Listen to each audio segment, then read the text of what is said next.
Hi friend, এই দেখো আজকে আমি বানাচ্ছি ডিমের ঝোল।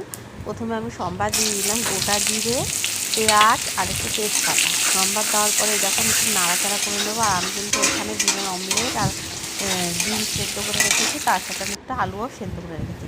এবার যখন লাল লাল হয়ে যাবে, আদা রসুন, তার মধ্যে হচ্ছে একটু লঙ্কার গুঁড়ো, জিরে গুঁড়ো, হলুদ, সামান্য একটু চিনি, এগুলো দিয়ে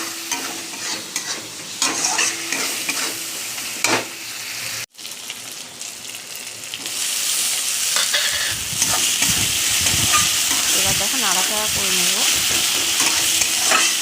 যখন একটু লাল লাল হয়ে যাবে, আমি এর মধ্যে সামান্য একটু জল দিয়ে দেবো। এবার জল দেওয়ার পরে দেখো অনেকটা কষে গেছে, কিন্তু এরপর আমি এর মধ্যে একটা আলু অ্যাড করে দেবো। নুন সব কিছু আমি আগেই অ্যাড করে নিয়েছি, আলুটা অ্যাড করে দেবো। আলুগুলো সেদ্ধ করা ছিল, নুন দিয়ে সেদ্ধ করে নিয়েছি।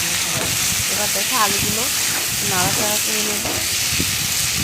টমেটো দিয়ে দিয়েছি,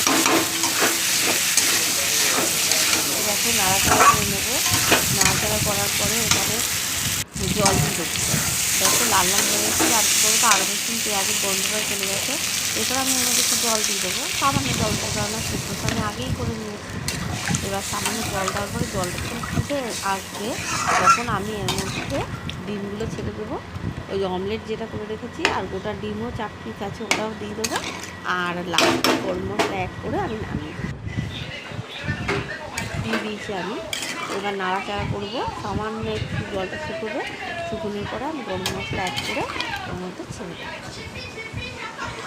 দেখো কালারটা, আমি কিন্তু এখানে লঙ্কার গুঁড়োই অ্যাড করেছি, আমি কোনো কালার টালার ইউজ করিনি।